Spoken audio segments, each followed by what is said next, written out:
Fear and love are both important drivers if we are going to have healthy boundaries within our person, within our personal relationships, within our organizations, and within society at large. When I'm talking about the big spheres of society, we have to know what we are running away from, and we need to know what we need to be running towards. Hey, it's Lucas Grobot, and you're listening to the Lucas Grobot Show, where we uncover purpose, pursue truth, and own the future. As I mentioned, understanding the domains and spheres of society, it's the critical foundation to build a framework by which we can understand and view the world and walk in the world. Having a framework by which we can understand what we as people are responsible for and what different spheres of society is responsible for and who they are responsible to, it's critical for us in order to produce good fruit, good results, beneficial results, and build healthy and just systems in our world. When we don't have a proper framework of bounds for society at large, we are going to produce systems and cycles that are deadly and that breed corruption and imbalance of power. But in order for us to understand that at a big societal level, first we need to understand some of the fundamental things on a small personal level, because those fractile out. How we order our own lives and how we understand we ought to order our lives gives us insight and understanding of how the larger macro systems ought to operate and how we ought to design them and ought to build and promote those systems within the world. But first, before we get into today's episode, I want to talk to you about my book, Anchored: The Discipline to Stop Drifting. I wrote this book in a season of my life where my metrics stopped working, and that was largely because I had been in a ecosystem in relationships where I was operating unhealthily and was probably in a plethora of codependent relationships, which we're going to get into and talk about today. But when we moved out of that ecosystem into a new ecosystem here in the Middle East, I all of a sudden found myself flailing because all the things that I had been leaning on to give me affirmation, all the things that I was leaning on to tell me that I was going in the right direction or doing a great job, they crumbled away. And so I wrote this book from that place where I started to really question, what are the principles, what are my thought processes that is driving my life? The North Star, the compass, what is driving my compass?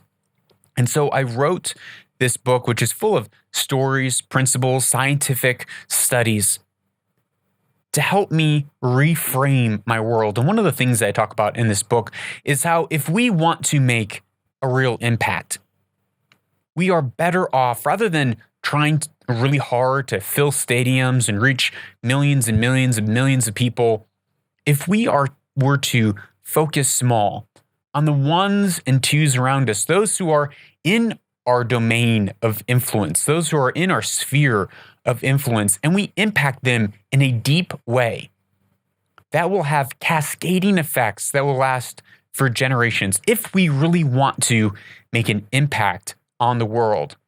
Or are we actually looking just to get our name big? Are we actually looking just to become famous, to be a name that's recognized? Or are we looking to make a real impact in the world around us? So please, the link is in the show notes. Anchored: The Discipline to Stop Drifting. It's on Amazon, and it's on the website Lucas Skrobot, LucasSkrobot.com. And while you're there, you'll see a little link on the side of the website where you can click it and you can leave a question for me that would be answered right here on the show. If you have a question about this episode or any of the previous episodes, you can leave a message for me there, or you can WhatsApp me at +1 202 922 0220, and I would love to answer your questions. Now, healthy boundaries. In the simplest of terms, healthy boundaries are knowing what you are willing to say no to and willing to say yes to, and then following through by communicating that to the world around you, and then holding yourself to those principles in a way that does not violate your own autonomy and does not violate other people's autonomy through control or manipulation. If you have boundaries, and we talked about this in the previous episode, if you have quote unquote boundaries that really depend on you manipulating and controlling other people to get what you want, to meet your demands, then those aren't boundaries. Those are entitlements and demands that you have in your life that you are looking to extract something from someone else rather than to maintain your own independence as an individual and as a person.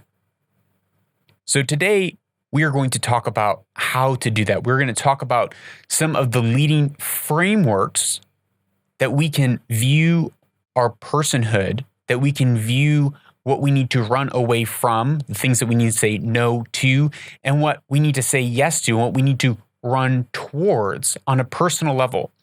Right? I'm not a psychologist. I'm not a therapist. This is not professional advice as far as your own interpersonal life.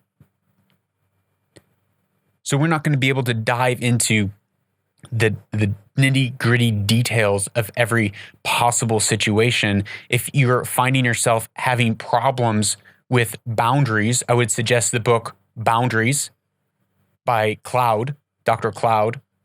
Great book, excellent book. And I would also strongly advise that you see a therapist. Now, there's many types of therapists. I prefer cognitive behavioral therapists.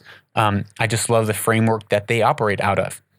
So if you're having problems with boundaries in your life, and maybe this episode is waking you up to some unhealthy relationships that you have been fostering in your life, then I strongly suggest you take some extra steps, and you can reach out to me, and I would be happy to point you towards the right resources. But for the sake of today's episode, instead of going in the nitty-gritty, I want to, again, build a framework. I find when we have a framework by which we can filter and sort through the issues of the world, the issues of our lives, it helps us see more clearly. And instead of having to deal with each individual situation, we're able to say, well, where does this situation fall? And we can easily sift and filter through to achieve and arrive at a healthy answer and a healthy solution. So the basic start of boundaries is knowing what you want to say no to.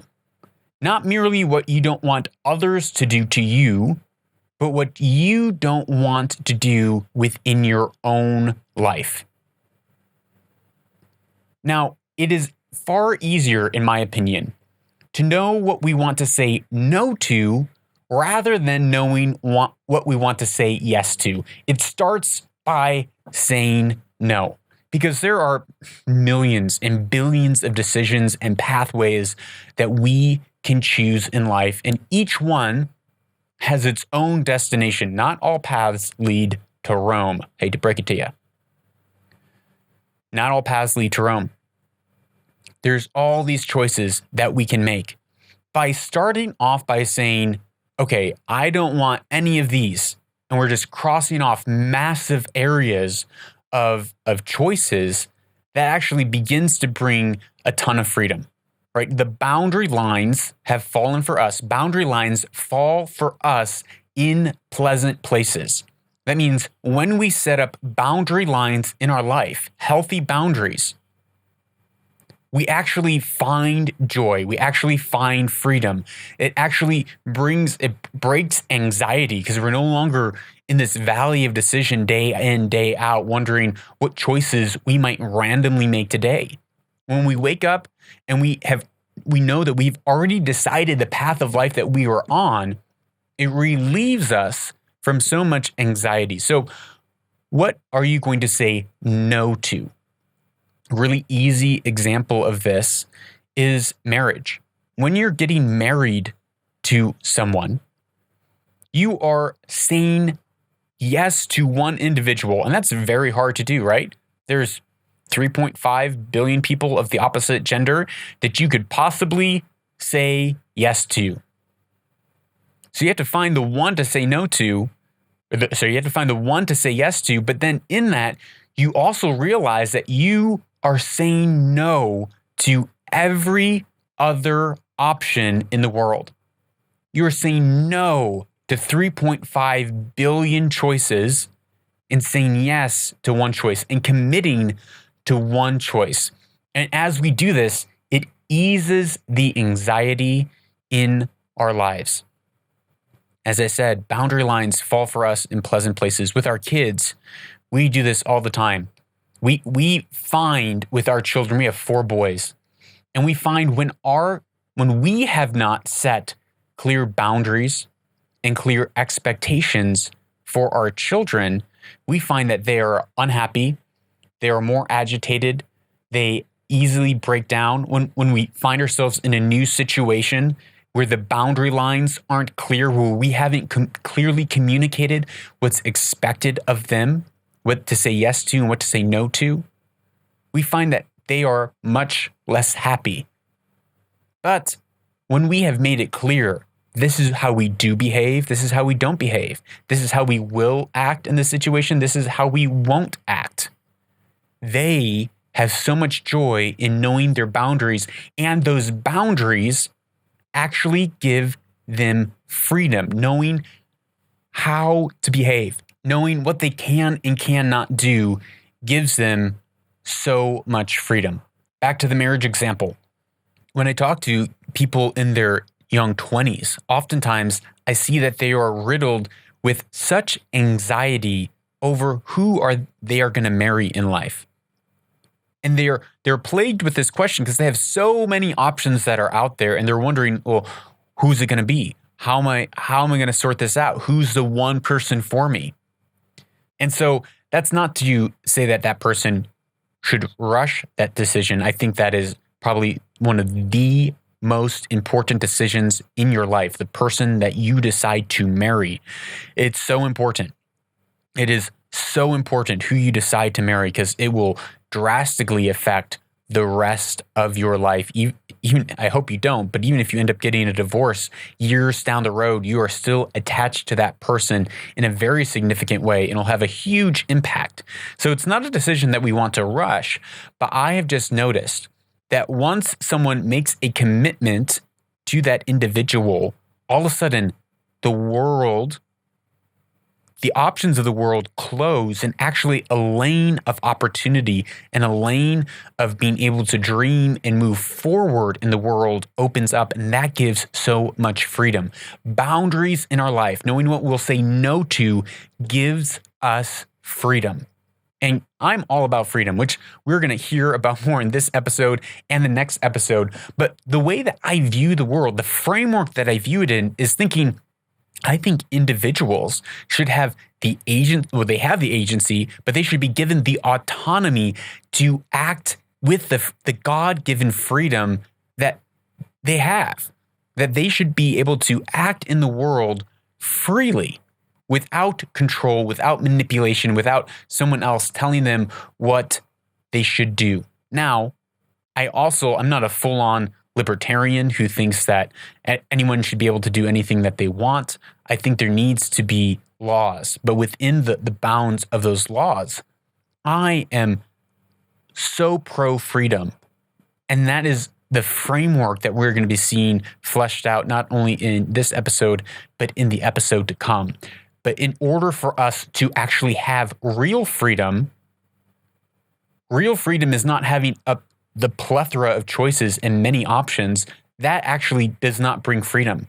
Real freedom comes from knowing what we're saying no to, knowing where our boundary lines are, and that is what brings us joy and happiness and fulfillment, knowing the no's. So how do we do that?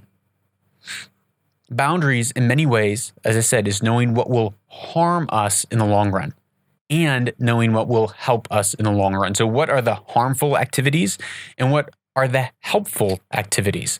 There's a proverb, an ancient proverb that says, the fear of God keeps us from evil. So fear is such a powerful motivator, and we actually need to be fearful of consequences, fearful of God, fearful of knowing that if we go down this path, there are going to be huge negative consequences. Take drug addiction, for example. If we are fearful of drug addiction, knowing the pathway that will lead us on, we will run away even from drugs that are what are called gateway drugs, even to drugs that start us down the path towards doing heavier and heavier drugs. We are going to flee far away from that boundary line because we know that is going to bring us bondage. That quote unquote freedom to do what I want in abusing drugs is going to turn into a prison that will bondage us and cause our world to be just filled with pain and depression and strife. Fear, knowing what we need to run away from, what we need to say no to, is the first thing. There's a study that was done several decades ago, I believe in the 50s or 60s, where they had rats in a maze. And they were timing to see how long it would take the rats to get through this maze. And so in the first part of the study, they put behind the rat the smell of a cat, their predator. And so these rats would smell the cat and they would run very fast away from the predator to the other end of the maze, faster than if there was nothing that they were running away from. Fear is a powerful motivator. Fearing the negative consequences drives us away from making harmful decisions like doing drugs, like extramarital relationships, like cheating, like lying, like eating poorly, like slacking off at our work, like binging on Netflix. Fear drives us away from these seemingly comfortable compromises that we can make that will actually harm us in the long run. And now we talked about this a little bit on the previous episode, where oftentimes people are in fear, and because they're in fear, they begin to move away from relationship, and they're saying, I need to self-preserve. I need to make sure that me, myself, and I is taken care of. I can't do that. I can't help you there. I need to take care of number one. I need to make sure that my world is healthy first before I can step in and take care of your world. And in some ways that's true, but as we were talking about in the previous episode, oftentimes people do that to self-preserve out of fear. They're running away from the possibility of giving too much, away from the possibility of overextending themselves, the possibility of being controlling, manipulative relationships and doing things they don't want to do. But then they're only running from things and self-preserving rather than stepping into their purpose. So the next major point is love. Now, love is different than fear. We run away from fear. We run away from evil. And that fear keeps us from bad decisions. But it doesn't necessarily mean that fear is going to drive us to good decisions or drive us towards love. And so it is love that drives us towards good decisions and healthy decisions. So in the example that we just gave, even from the previous episode, when we are in fear and we withdraw and we self-preserve in the name of boundaries, because we feel like we're entitled to something. We withdraw in fear. Now we just build up this wall of self-preservation, and we're no longer driven outwards in an expression of love to do good, to fulfill our purpose and potential. So we can not do evil, but still not do good. And it's love that's the motivator, the aim. We have to have an aim in our lives and an aim in our world, something that we are pursuing. So just like in marriage, we realize that we're saying no to 300 or to 3.5 billion relationships. And we're setting up strong boundaries saying that I'm not going to interact this way with people outside of my marriage. I'm not going to do it. I'm not going to spend a lot of one-on-one alone time or any one-on-one alone time with someone that's not my spouse, that's of the opposite gender. I'm not going to do that. Why? Because I've said no to those 3.5 billion options, and I've said yes to the one option. And then in that saying yes, the love is driving me towards lofty and worthy goals towards my wife, towards her, to pouring into that relationship and doing good in that relationship. Back to the study of the rats. In the study of the rats, they did another experiment where instead of having the smell of a cat, of a predator, behind the rat, they put the smell of cheese or the smell of food at the end of a maze. They found that the rat also ran faster towards the cheese, towards the aim, towards the goal, rather than if there's nothing that it was running to. But notice, there's two things. There's the fear and there's the love. They did a third experiment where they put both in play. They had the smell of the cat behind the rat and the smell of the cheese in front of it.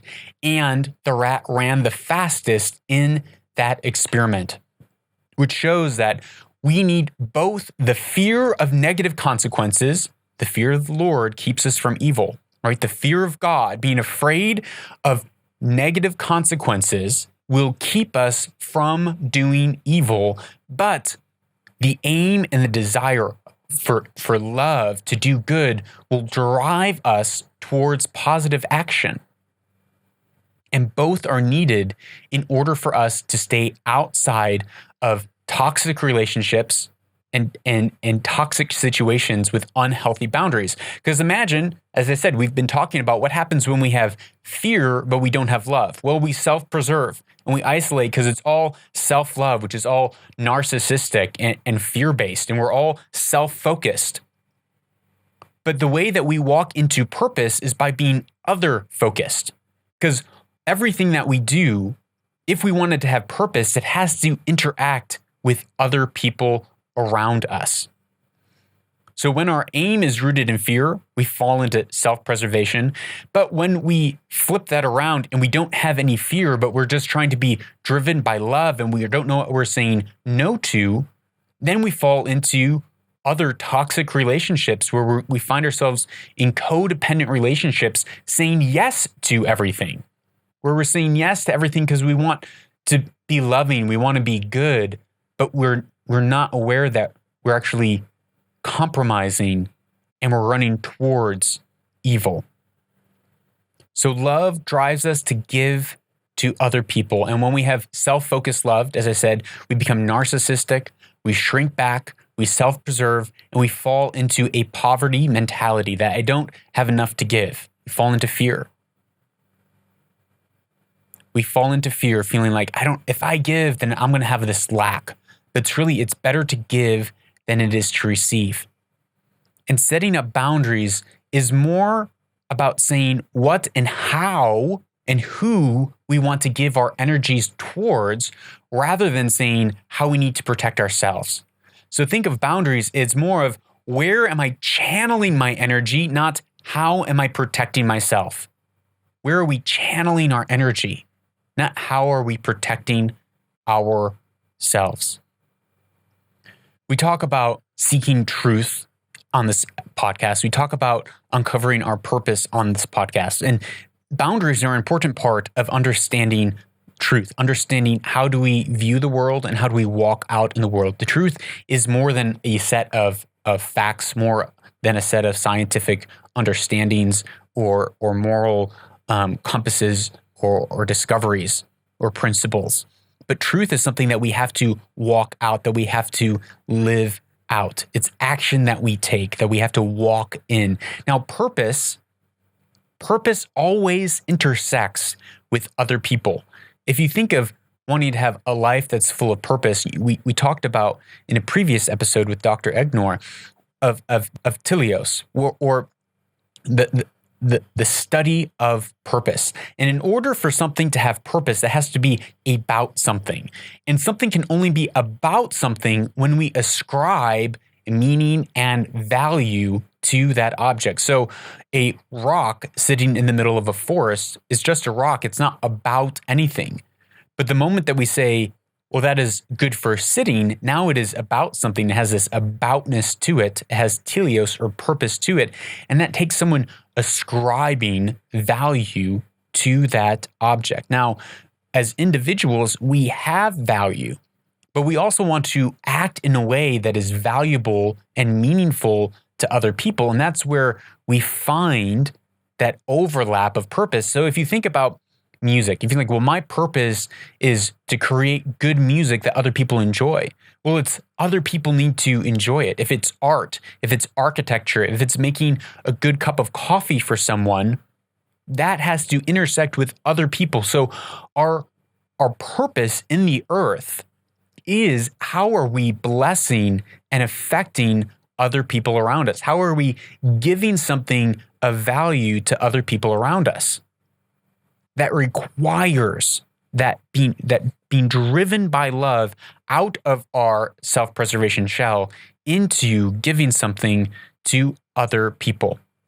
Now, as I said, you might be expecting a list of healthy boundaries, what to do and not to do. And there's plenty of lists on the internet that you can find of examples of healthy boundaries and unhealthy boundaries. But as I said, I wanted to give more of a fundamental framework to think about our lives of, okay, what are we running away from and what are we running towards? Now, as I mentioned, we need to run away from evil, harm, and codependent relationships. And we need to run to things that are goodness, uprightness, love, and selfless living, because that's where we find that point of purpose. So there's 4 different types of relationships. There are dependent relationships. Now you can think of a newborn baby is dependent on the mom.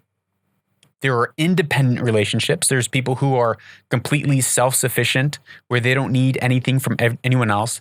Then there are codependent relationships, and codependent relationships always are relationships that are based on enabling and control and manipulation.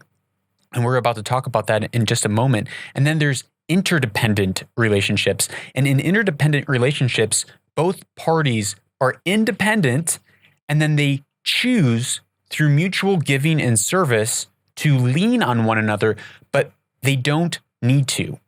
It's not something that's core to who they are. They're individuals that choose to lean on one another. Now, these relationships and kinds of relationships can function between 2 people in a family and in larger spheres of society, which we're going to begin to talk about in the next episode. But I want to talk for a moment about codependent relationship so that we can see how that differs from independent relationships. So Dr. Leon Setzler writes in this article on codependent relationships that the difference between someone who is in a dependent relationship, like a child dependent on its mother, a newborn child, it's completely dependent on its mother. Codependent individuals or codependent relationships, it's not that they are dependent on each other, that they need one another to survive, but rather paradoxically, he says, they are primarily dependent on the other person's dependence on them. Notice, in a codependent relationship, it's not that I'm leaning on you and I need you and you need me, but it's I am dependent on you needing me. So my world relies on the fact that you need me. Well, you need me.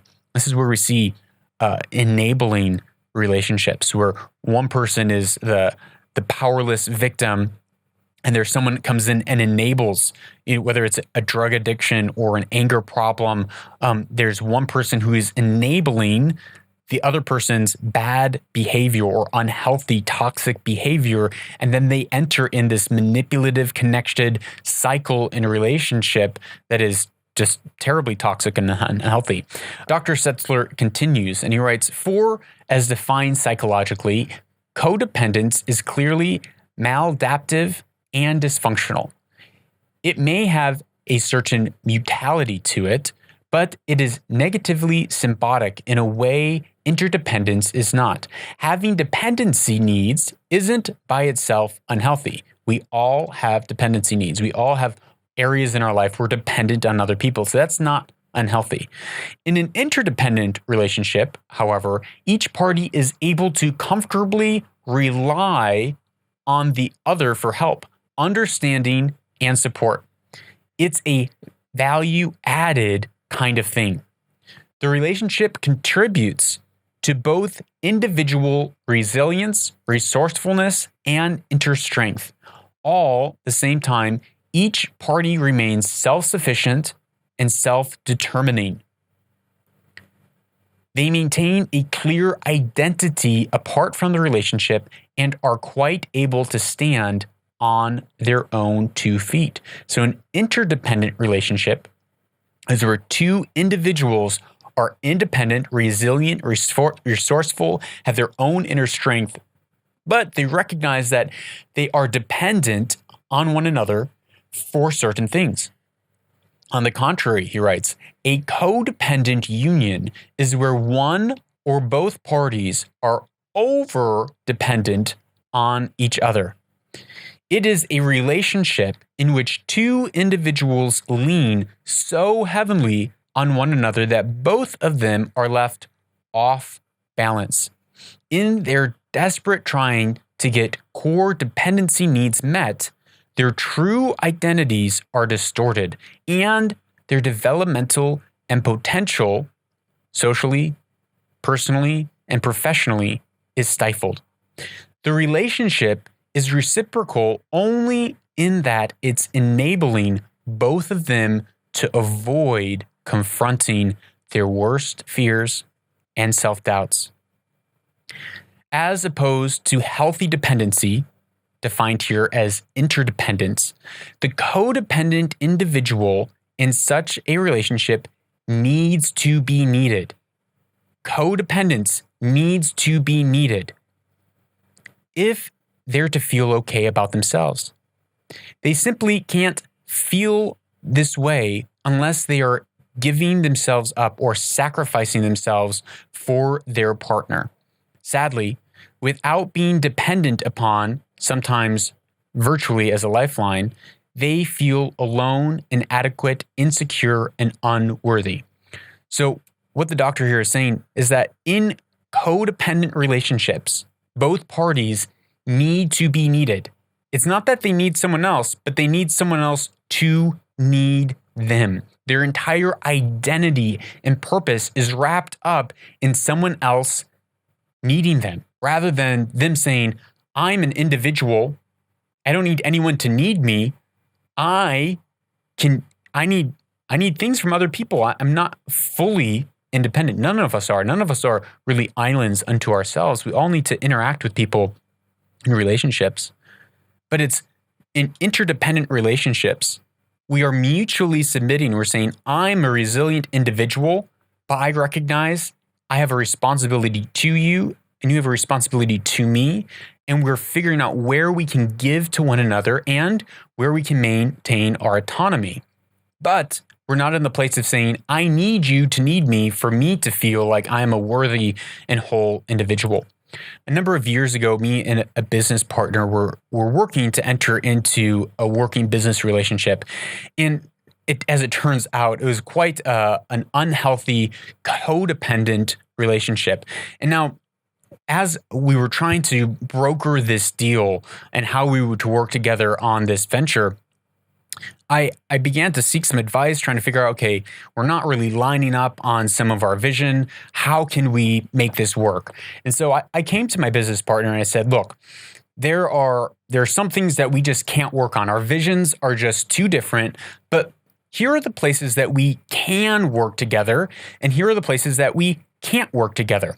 Now, my business partner at the time, potential business partner, and he said, no, it's either all or nothing. It was an ultimatum. It's either you are fully in and you're doing what I say the way that I say that I want it. And, I'll provide you with this amount of financing, but you need to provide me with this whole list of things that I want. It's this need to be needed. And I said, we just can't do that. It doesn't align with our vision. It doesn't align with the direction that we want to go. But hey, look, there are these areas that we can partner on, and there's these other areas that we need to have autonomy in because you have a different vision and direction that you want to go with this company than I do. But we can have a joint solution around some of these core operations. But it was, nope, that won't work. I paint that picture to show a stark example between an interdependent relationship and a codependent relationship. That was a codependent relationship where it was all or nothing, where you do not have any identity outside of me and what I'm doing. We need to be fully connected and committed. And just a few months ago, I was having another conversation working on a project, and it was the same conversation. It was like, okay, well, where can we as an independent group come in and say, here's where we can serve you, and here's where you can serve us. Here's the intersection of interdependence. And this being a healthy relationship, they said, that's great. That's awesome. This is the area that we need help in, and this is how we can contribute to you in this joint venture.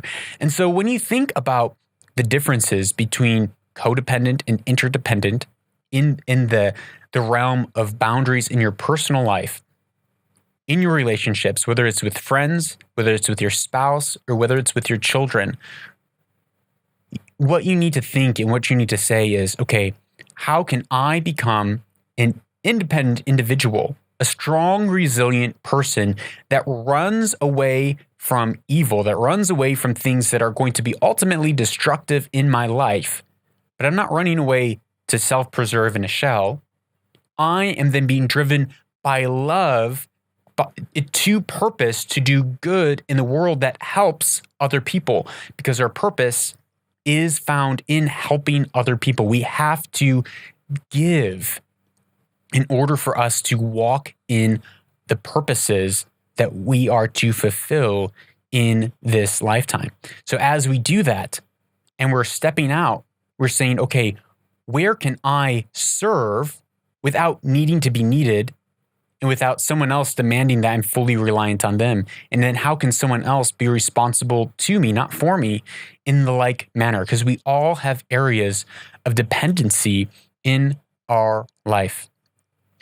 As we will see in the coming episode, these same principles apply as we fractile out to larger segments of society, whether it's just the family, or whether it's education or government or the religious sphere or media or arts and entertainment.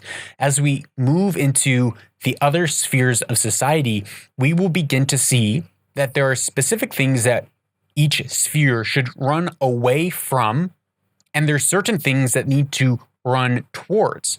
And when fear kicks in and they self-isolate, or they're not fearful of the boundary lines, they're not saying I need to stay clear of these areas, we begin to see those codependent relationships form, where there's unhealthy centralization of power and corruption begins to breed, or they don't want to properly love others and give towards others, and they're self-preserving. And again, that same corruption begins to breed, and an ingrown narcissism begins to happen in the broader segments of society. So we're going to be talking about the 7 spheres of society and how they are meant to independently and interdependently function with one another, and what happens when they move into codependence and one sphere of society becomes too big and begins to overstep its bounds. Just as in personal relationships, when one person oversteps their bounds to quote unquote help someone else, to serve someone else, and they enter into a codependent relationship, it becomes toxic and it actually becomes enabling. The classic example is a drug addict who continues to ask their family members for more money, and they're staying and they're living at a place for free. The person who is giving money and allowing them to continue on in their bad habits, whether it's alcoholism or drug abuse, they're enabling and they're actually not helping that individual. Well, those same things can happen when we look at larger spheres and domains of society. So, to sum up this episode, how do we have a framework that we can begin to view our personal lives on a very basic level in order to begin to nurture healthy boundaries in our life? It starts by knowing, what are we running away from? What are we saying no to? What do we fear will happen in our life if we continue on with bad habits? And how do we run away from that? And then what are we running to? Where is our calling and our purpose to pour into? What are we saying yes to and channeling our energy to in love? Because it is the act of love. Love is patient. Love is kind. Love is long-suffering. That we need to know where we are called to be long-suffering, to bear other people's burdens in a selfless way, not the whole world, but where are we supposed to focus our energy in order for us to step into purpose? We need to know who we are serving, who we are not. We need to know what are our responsibilities and what are we not responsible for. We need to know what we can expect from other people around us and what we should not and cannot expect from others. Knowing this fosters freedom in our life, freedom to know what we are pursuing, purpose in pursuing those goals while serving others, while being confident in what we're saying no to. And that gives us the independence to know what we are not responsible for, how we're not responsible for the other person, but we have a responsibility to them. So I hope you stay tuned for the next episode where we talk about how this all fractals out and how we can see domains and spheres of society operate interdependently rather than falling into narcissistic or enabling functions of society. I would love to hear if you have any questions about this episode or any of the previous episodes. You can WhatsApp me at +1 202 922 0220, and I would love to answer your questions. Finally, you are a change maker that pursues truth, and I hope that you go out and own your future.